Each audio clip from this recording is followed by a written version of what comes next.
रतनगढ़ की वार्ड संख्या 23 के पार्षद लालचंद प्रजापत द्वारा नगर पालिका प्रशासन की अनियमितता के खिलाफ दिया जा रहा धरना गुरुवार को दूसरे दिन भी जारी रहा। पार्षद ने वार्ड संख्या 23 में सफाई एवं लाइट व्यवस्था के साथ साथ शहर के अन्य क्षेत्रों की सफाई व रोशनी व्यवस्था को दुरुस्त करने सहित कई मांगों का उल्लेख करते हुए समस्या समाधान की मांग की। पालिका प्रशासन से गत दिनों ज्ञापन देकर की थी, लेकिन पार्षद द्वारा दिए गए ज्ञापन पर प्रभावी कार्यवाही नहीं होने के कारण प्रजापत ने बुधवार से शराब संपैल के पास अनिश्चितकालीन धरना शुरू कर दिया था, जो गुरुवार को भी जारी रहा।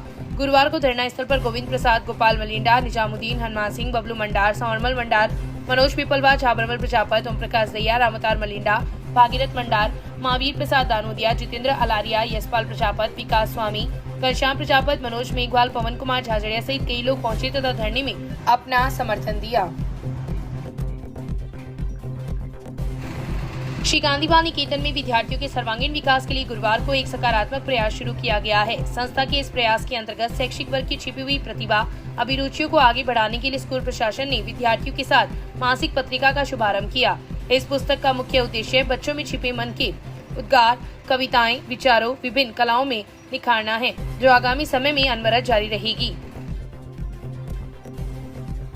भारत विकास परिषद उप शाखा की तत्वाधान में श्री दुर्गा प्रसाद धानुका बालिका उच्च माध्यमिक आदर्श विद्या मंदिर में गुरु वंदन छात्राभिनंदन कार्यक्रम का आगाज गुरुवार को किया गया। भारत माता की चित्र के समक्ष दीप प्रज्वलन से शुरू हुए कार्यक्रम में उपस्थित छात्राओं ने वंदे मातरम गीत की प्रस्तुति दी। प्रांतीय उपाध्यक्ष वासुदेव चाकला ने परिषद की रीति नीति पर प्रकाश डालते हुए परिषद द्वारा किए गए रहे सेवा कार्यों के बारे में बताया। गुरु वंदन छात्र अभिनंदन कार्यक्रम का महत्व बताते हुए प्रकल्प प्रभारी राजेंद्र सिंह बिदावत ने गुरुजनों द्वारा बताए गए मार्ग पर चलने का आह्वान किया। कार्यक्रम में शिक्षा के क्षेत्र में उल्लेखनीय कार्य करने वाली अनीता वर्मा, मधुबाला व शिवलाल रेगर का दुपट्टा व शॉल उड़ाकर श्रीफल, स्मृति चिन्ह व प्रशस्ति पत्र भेंट कर वंदन किया गया। वहीं अपनी अपनी कक्षा में अव्वल प्रदर्शन करने वाली छात्रा लतिका कोमल एकता को दुपट्टा उड़ाकर प्रशस्ति पत्र व प्रतीक चिन्ह देकर अभिनंदन किया गया। परिषद के सचिव परमेश्वर लाल आत्रे ने नशे से दूर रहने के लिए उपस्थित लोगों को शपथ दिलाई तथा संरक्षक विनोद वर्मा ने आगंतुकों का आभार प्रकट किया। इस अवसर पर सुखदेव सांखोलिया, पवन महर्षि, नरेंद्र शुमाल, ताराचंद महर्षि सहित स्कूल परिवार के सदस्य एवं छात्राएं उपस्थित थी। कार्यक्रम का संचालन सुनील महर्षि ने किया। फर्जी तरीके से दस्तावेज तैयार कर दुकानों की बिक्री कर धोखाधड़ी करने का मुकदमा पुलिस में गुरुवार को दर्ज हुआ है। पुलिस ने तमिलनाडु के तिरुवनमलाई निवासी नरेश पुत्र अमरचंद डागा की रिपोर्ट पर मुकदमा दर्ज कर जांच शुरू कर दी है। नरेश द्वारा दी गई रिपोर्ट में उल्लेख किया गया है कि वह रतनगढ़ में अमित सोनी को जानता है, जो जमीनों को खरीदने व बेचने का काम करता है। अमित ने वर्ष 2013 में शहर के पुराने दरवाजे के बाहर राम सागरिया कुएं के पास एक हवेली के विक्रय होने की बात कहते हुए इसमें राशि लगाने को फायदे का सौदा बताया। अमित ने उससे कहा कि वह सभी कार्य कर देगा, इस प्रॉपर्टी को खरीदने में निवेश कर दो, जिस पर वह उसकी बातों में आकर कृष्ण अग्रवाल, रामचंद्र अग्रवाल, रघुनाथ प्रसाद अग्रवाल व सूरज अग्रवाल से उक्त हवेली को 40 लाख रुपए में खरीद लिया। इसके बाद नरेश ने उक्त प्रॉपर्टी की सार संभाल व पुनर्निर्माण की जिम्मेदारी अमित को दे दी थी। अभी हाल ही में जब वह तमिलनाडु से रतनगढ़ आया तो उसने देखा कि कई दुकानों की बिक्री अमित द्वारा कर दी गई। जब इन दुकानों से पूछताछ की तो सामने आया कि अमित ने उन्हें यह दुकानें बेची है। पुलिस ने नरेश की रिपोर्ट पर धोखाधड़ी सहित विभिन्न धाराओं में मामला दर्ज कर जांच शुरू कर दी है। मामले की जांच सीआई दिलीप सिंह कर रहे हैं। खेत में मवेशियों द्वारा फसल को नष्ट करने की बात को लेकर मारपीट करने के परस्पर मामले पुलिस में बुधवार की देर शाम दर्ज हुए हैं। पुलिस ने मामले दर्ज कर जांच शुरू कर दी है। पुलिस ने बताया कि जालेऊ निवासी विनोद कुमार पुत्र गोपीराम गोयनका ने दी रिपोर्ट में उल्लेख किया है कि गांव के चेतन राम को वर्ष 2014 में उसकी बेटियों की शादी के लिए 50,000 रुपए उधार दिए थे, जो आज तक नहीं लौटाए। दी गई राशि मांगने पर चेतन राम उससे रंजिश रखने लगा है और लड़ाई झगड़ा करने लगा। बुधवार को चेतन राम के पुत्र इंद्रचंद द्वारा उसके खेत में जबरन बकरियों को प्रवेश करवाकर खड़ी फसल को नुकसान पहुंचा दिया। जब इंद्रचंद को इस बात का उलाना दी तो वह परिवार से खेत में जबरन प्रवेश कर उस पर तथा उसके बेटे लोकेश पर कुल्हाड़ी व चौसांगी से हमला कर दिया। शोर मचाने पर गांव का उम्मीद राजपुरोहित मौके पर आया तथा बीच बचाव कर उन्हें छुड़ाया। इस दौरान इंद्रचंद ने उसका मोबाइल छीनकर कुंड में फेंक दिया और जान से मारने की धमकियां दे रहा है। वहीं दूसरी ओर चेतन राम पुत्र हुंताराम जाट निवासी जालेऊ ने दी रिपोर्ट में उल्लेख किया है कि खेत में बकरियां घुसने की बात को लेकर हुई मारपीट की घटना के बाद समझौता हो गया था। घटना के 2-3 दिन बाद विनोद पुत्र गोपीराम व लोकेश पुत्र विनोद उमेद राजपुरोहित निवासी जालेऊ एक राय होकर हाथों में जेड़ी व कुड़ाई लेकर आए तथा मारपीट की। पुलिस ने परस्पर मुकदमे दर्ज कर जांच शुरू कर दी है। मामले की जांच हेड कांस्टेबल राजेंद्र सिंह कर रहे हैं। आपराधिक गतिविधियों पर अंकुश लगाने के लिए तीसरी आंख काफी सहायक होती है, लेकिन रतनगढ़ में तीसरी आंख के रूप में लगे करीब 35 सीसीटीवी कैमरे वर्तमान में खराब है, या फिर यूँ कहिए कि सही सार संभाल नहीं होने के कारण उक्त कैमरे वर्तमान में काम नहीं कर रहे हैं। रतनगढ़ में चोरी, नकबजनी, चैन स्नैचिंग जैसी वारदातें वर्तमान में काफी बढ़ी है। हालांकि गत दिनों हुई कुछ वारदातों का पुलिस ने खुलासा करते हुए आरोपियों को गिरफ्तार भी किया है। लेकिन हाल ही में मोबाइल शॉप में हुई 20 लाख रुपए की चोरी के मामले ने पुलिस की नींद उड़ा रखी है। यदि उक्त कैमरे सुचारू होते तो पुलिस कंट्रोल रूम में बैठा जवान गश्त कर रहे अधिकारियों को संदिग्ध लोगों की सूचना देकर इस प्रकार की आपराधिक घटनाओं पर अंकुश लगा सकते थे। लेकिन कैमरों का मेंटेनेंस नहीं होने के कारण इनमें से एक दो को छोड़कर अन्य सभी कैमरे काम नहीं कर रहे।